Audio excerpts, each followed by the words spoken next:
Happy Friday, guys. Thank you so much for tuning in. It's your girl, Dhylles Victoria, Queen of Sip and Chat Movement. Of course, always have to have my shirt. Welcome to Sip and Chat World Changers TV show on Source Radio Network Worldwide, Source Nation. How's everybody doing today? Of course, as always, I got my little sip on. You guys know, water. Trying to be healthy. Especially out here in Savannah, Georgia, where it's hot. But I'm loving it as always. So before we begin our show today, I have an amazing, powerful brother.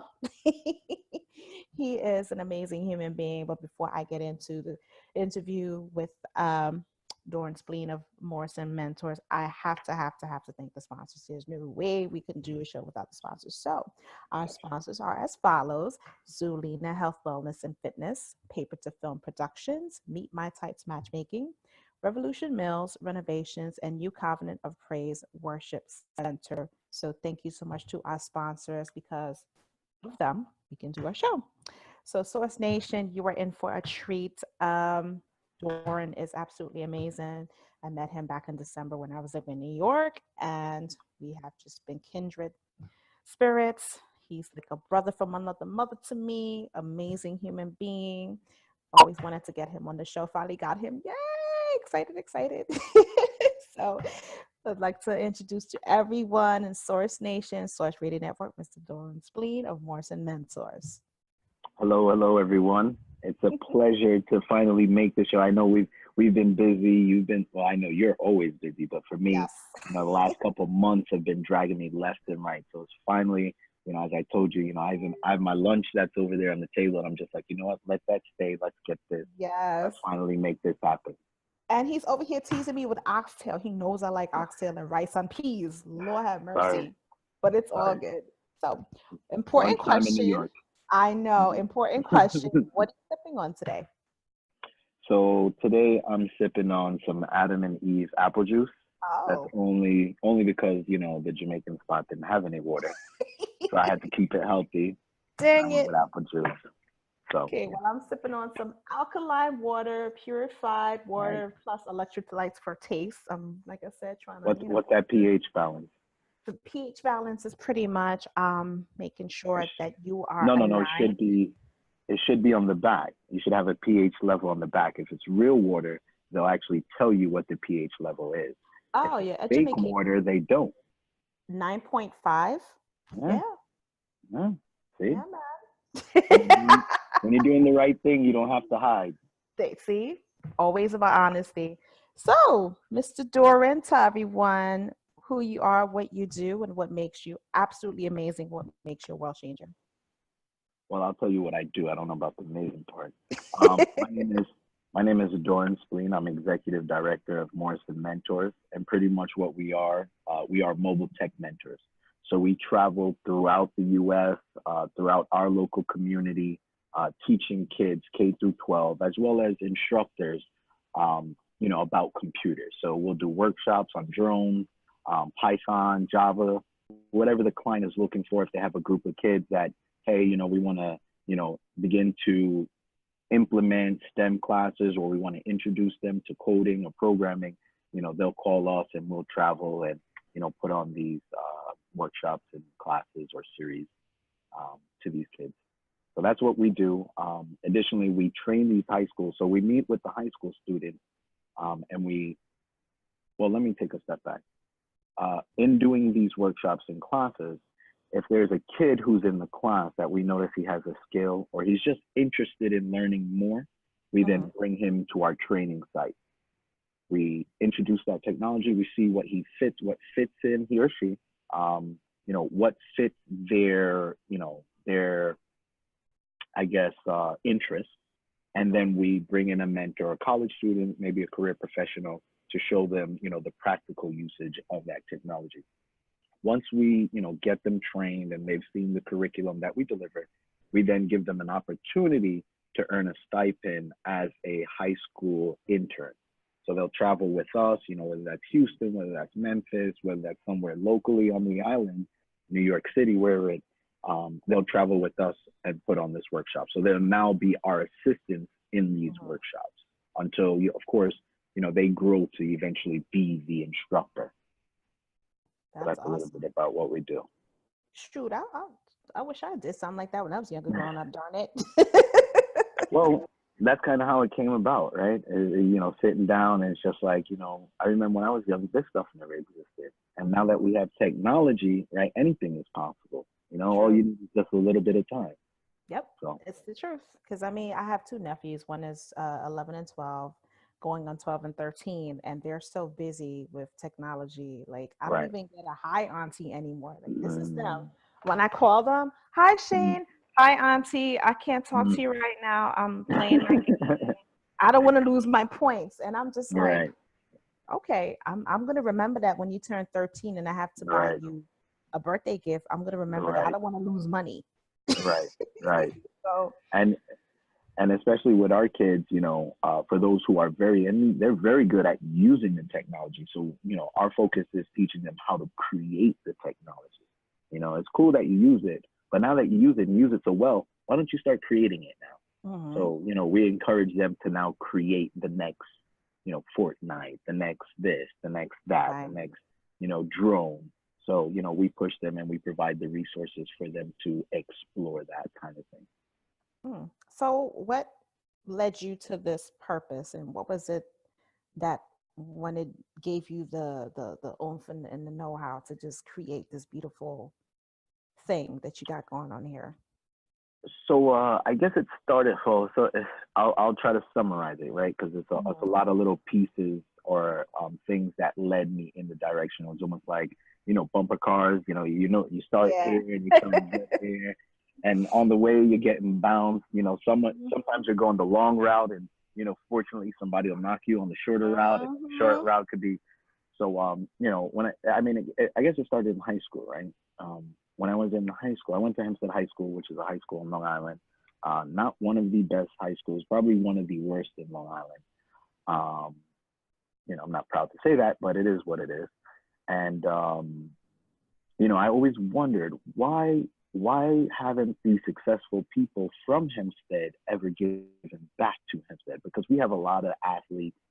I'm not calling any names, but we have athletes, we have, professionals, people who you've seen and heard their names, and they don't give back. And one thing I've always wondered is, what's so hard for them to give back to us? Like, they came from here, they should know what we have to go through. They should be able to give back now that they're in a position to give back.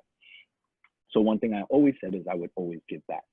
So I graduated, went to college, came back home. And then I started doing, because my give back was coaching PAL basketball. So I was coaching kids, 6, 7, 8-year-olds, 9, 10, and 11. So I was coaching 2 groups. And then I noticed that, a lot of my kids, the good players who I counted on to win games, they would their parents would take them away or not allow them to participate in practice or in the game because their grades were so bad, or they failed this, or, bad behavior here, or whatever the case may be. And for that reason, I would lose them at game time. And, sometimes I wouldn't even have all my kids, on the floor. So then I realized, I'm pretty much doing an injustice. I'm pretty much doing what everybody in this community has done with our athletes, right? Where we push them through the system because they help us look good, whether that's the coach or the organizer or whatever the case may be. So then I said, I'm going to stop coaching basketball. And I'm going to try to do some kind of academic activity. And at that point, it so happened, I was having a conversation with my partner now, where I was telling him about, how I felt and this, that, and the other. And he was actually doing foster care tutoring. And he was like, well, I do foster care tutoring, and, that's pretty much my give back, I get paid for it, which is good. It's part-time work, so I could do my 9 to 5. I could do that in the evening, and I get a satisfaction out of it. So I was like, all right, you know what? I'll go in and I'll interview and I'll see. And I went in, got the interview. Then I became a foster care tutor. So I'd go into group homes, I'd go into foster homes, just helping kids with their homework. But then I realized it was more than even the homework. Right? It had actually nothing to do with the homework when I would show up in the foster homes or the group homes. I realized that it was just there. They could rely on me to be there at a certain time on a certain day every week. Mm-hmm. So if they knew that I was there Tuesday and Thursday, they knew from 3 to 6 I would be there, and they didn't have to second guess. You know, a lot of people in the family, you know, they have to second guess, or I wonder if they're showing. You know, they're so used to people not showing up for them that you know it's almost like a norm. You know, so when I started to break that norm, you know, that's when I started to see something. And it actually started with 3 kids that I had in Far Rockaway. And if you know Far Rockaway is a rough place. So it was 3 kids, and I tell this story because this is what began the journey, right? 3 kids, and you know, I went there the first day. I was supposed to see them Monday, Wednesdays, and Fridays for about 4 hours, you know, in the evening from about 4 to 8 o'clock. So it was 3 kids, so we rotated, hour and 15, hour and 15, hour and 15. And you know, when I got there the first day, you know, hey, you know, I'm your tutor, whatever. We don't need a tutor. I'm like, all right, well, and I was like, all right, well, I kind of was used to that because I was doing foster care tutoring for a little while. So I kind of knew. So I was just like, all right, no problem. Well, you know what? They pay me to be here till 8 o'clock. So I'm gonna just do what I gotta do. So you guys can, if you want to come, you bring your homework. I hope you do your homework. You know, it's your call. And the first day, absolutely nothing. Nobody came down. Second day, nothing. Absolutely nobody came down. The third day, now it's Friday, and they're heading out the door, right? But by then, you know, I already, you know, my routine is I set up my laptop. If you guys don't want to work, I'm gonna do my work here, and then you guys will be ready. Right. So then, you know, they saw me on my laptop, you know, walking by, and what are you working on? Oh, my laptop. And so this probably, I was working with these kids back in 2008, 2009. So then, you know, with that, I was just like, you know, I'm, you know, working on what I got to do. And, you know, I guess laptops were not that prevalent in people's homes at that point. You know, you had to be like a techie to really have a laptop, or you have a lot of money to buy a laptop. So then I realized that they were interested in the laptop. So they came over, you know, can I see what you're doing? Yeah, sure. You know, I'm doing this, that, and the other.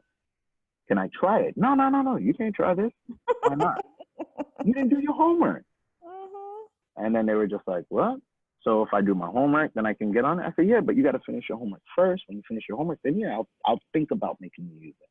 Right. So then, all right. So Monday came, I was back there, you know, they came down, they did their homework, and they, you know, cleared up the deal. So you mean if I do my homework and I finish it, I can use your laptop? That's what you're telling me? Yes, that's what I'm telling you. So then, all right, they finished their homework. They came to a point where they would now, and these were kids, you know, they come inside, they'll throw their book bag over there. And they don't find that back again until the next morning for school. That's when they're looking for that book bag they threw down in the evening. Right. And it came to a point where, you know, showing up over and over, you know, they began to do their homework before I even showed up. Wow. And I was like, okay, so something with this computer. And I was an IT major, so information technology is my thing. So computers is my thing. So I said, okay. So then it came to a point where I used to bring 2 laptops. And I used to just have one on the table and one I was using. And, you know, whenever you guys ready, finish your homework. It came to a point where I would just go there and check their homework. And the time that we should be working on homework, they already finished it. If they had corrections, I showed them corrections. But they would have that computer time. So they would maximize their computer time. And then I realized, you know what? Something happened here, right? This is something, you know, it began now. I didn't even realize that I was becoming a mentor to them, you know, to a point where they had plays and they were part of, you know, one of the little boys, he was in a play, and he invited me, like a Christmas play. And he was like, oh, Mr. Doron, can you come to my Christmas play? And I mean, this kid, he was about probably in the first grade, getting suspended for fighting, all kind of things, right? And he asked me to come to his Christmas play, and I was like, really? I was like, you know what? Just because you asked me, yeah, I'll make time and I'll come. So I went, you know, supported him, and you know, I think that's where everything connected. And I was just like, you know what? we got to do something. So then I started a Saturday program. Me and my partner, the one who put me on to the foster care tutoring, I was like, this is what I noticed. Try this with your kids. And he tried it and he realized that it worked too. And he was like, all right. I was like, you know what? Let's start a free Saturday program in Hempstead. So there's a local youth center or a building, Percy Jackson. It's just an open area. And every Saturday, we agreed that every Saturday, we would give the kids ELA as well as math help for 3rd, 4th, and 5th graders to help them pass the New York State exam. So in the morning, we would provide them with breakfast. So we'd do like pancakes, egg sandwiches, and then for lunch, we would do, spaghetti, just pizza, just regular stuff. But what we realized in that too is, parents looked at us as babysitters, right? Oh, Saturday, somebody can watch my kids. Right. And they would dump them with us, right? At first, we were a little bit like, listen, this is not babysitting. But then we realized, you know what? Sometimes the child has to be saved from the parent. So them dropping that child off, that child was ever able to see a different type of environment, a learning environment, and we were also able to feed them. When I started feeding them, that's when I realized that kids start to respond differently. Feed them. When you feed them, they look at you differently. Yeah. So, with that, you built trust that way. You built trust that way. You built trust. And that's what I realized. So then after we were doing it for weeks on weeks, some of the parents who used to drop their kids off, right? Because then we realized the parents who used to drop them off for free babysitting, they were running their errands because they were so busy in the week. But these people knew people, and they went to the mayor, they went to the school district, and they told them what we were doing. So then pretty much they came to us and was like, listen, there's a grant out there that we want you guys to write for because what you're doing should be sponsored. And the parents came together, put it together for us. And, next thing you know, we had a grant and we got started, after school, and we haven't looked back then. And then, we started off as tutors, and, it kind of morphed. So at one point we were mentors through the act of tutoring, right? We still are, but then we became tech mentors through the action of teaching technology and also doing the tutoring. So that's pretty much how it kind of came together. And then, next thing you know, libraries were calling us, universities were calling us, Jack and Jill was calling us, Bank of America, we heard you guys do some type of program. And this was before STEM was STEM. So people already knew that we did that. And when STEM became a hit, they were just like, I remember those guys. They said they did STEM. Let's call them up. So then, it just kind of blossomed from there. So who came up with the name Morrison Mentors? So Morrison Mentors, I named the organization after my mentor and my tutor, Arthur Morrison. So Arthur Morrison is he was a math teacher at Hempstead High School, before I even went to Hempstead High School. I believe he was teaching math back in '86 or so. And since he retired as a teacher, he would offer free math classes at a local park called Kennedy Park. He would offer free classes, math classes, Spanish classes, English classes, you name it.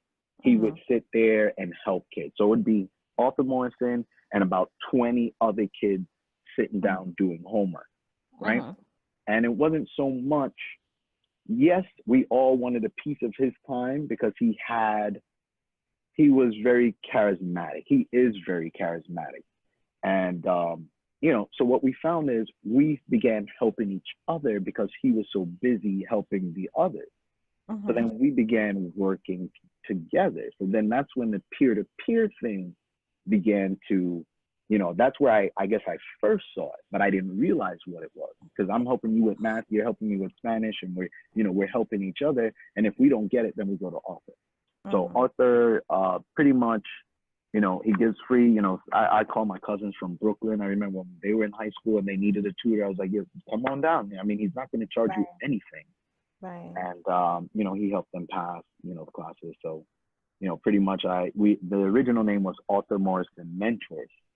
But when we were putting the logo together, we couldn't really fit the A and the N and the N. So then it was just like, we could do something really cool with the M&M where it's kids holding each other's hands with the graduation cap. So then we said, all right, you know what? Let's call it Morrison Mentors. And, it was short, it was sweet, and it just worked. Oh, that's awesome. That's awesome. So how are you a world changer? How am I a world changer?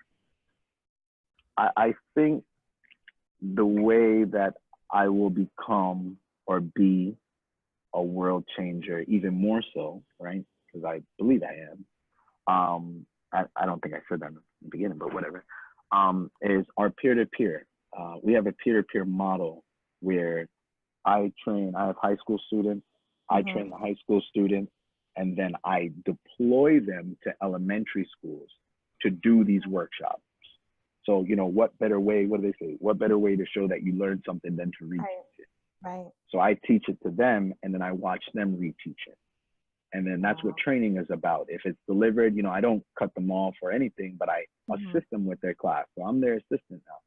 So, then we come back to training. We have, we also have a professional motivational speaker, presenter who comes in and also begins, he works with our kids, how to take control of the classroom, how to deliver, how to, when to realize you're losing your group, when to say a joke. So he comes in and he teaches them these skills that they have a platform now that they can be in tune with their skills, right? Or their powers.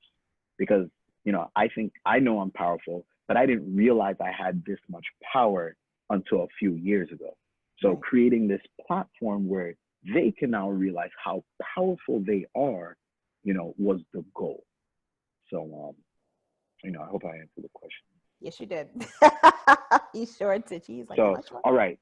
So yeah, for them to go out and reteach it. And it's just a peer-to-peer model. When they get a stipend from doing it. And we're hoping that it just keeps on, snowballing, everybody's paying it forward.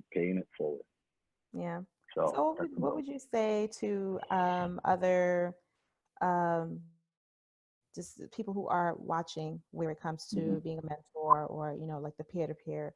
What would be any advice or any tips or any strategies you would want to offer? Well, I mean, I guess even beyond, being a mentor or a peer-to-peer, just in general, right? Going for what you want. One thing I realized, right? Because we started this way back when, one thing I realized, if you pick something you're passionate about, because it's going to be a journey, right? Pick something you're passionate about, and it could be anything, mentoring, whatever. Pick something you're passionate about because it's going to be a journey. And the longer you stay on that journey, there's no choice but for you to become successful.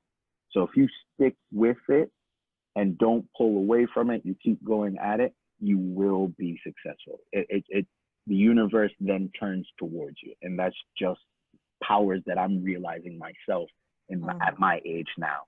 So that's what I would recommend. Pick something you're passionate about and don't let it down. That's awesome. I thank you for coming on the show, and I'd like everyone to know where could they find you. So give us your email address, your website, or your social media handles. Sure. You can find us at www.morrisonmentors, that's MorrisonMentors.org, Morrison Mentors, as well as www.mmentors.org. If you want to reach out to me, please give me a call. I'm always open for ideas. We're putting on some stuff in DC. We've gone to Memphis, we've gone in Houston, and our high school mentors are excited to travel. So, we also want to do an exchange program that when we do come to your city and we do something, we want to be able to bring your students to our city to do something over here. So always feel free to call me. My phone number is 516-286-9014.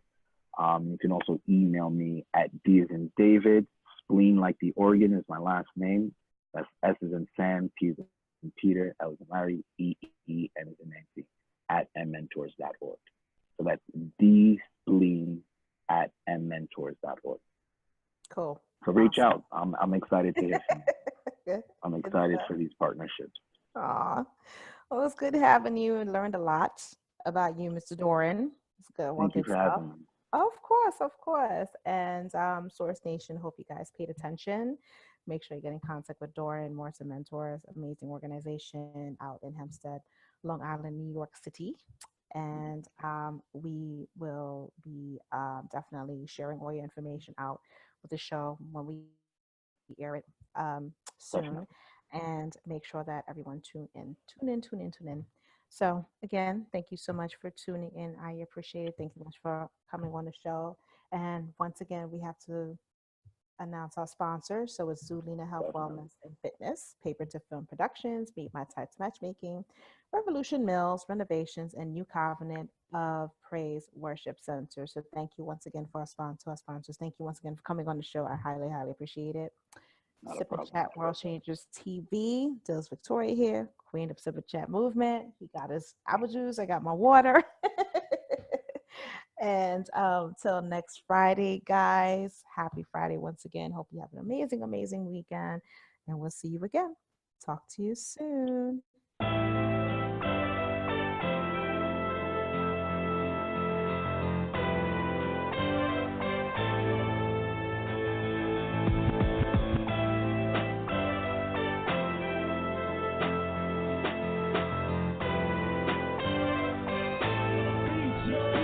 Get at me for beats, y'all.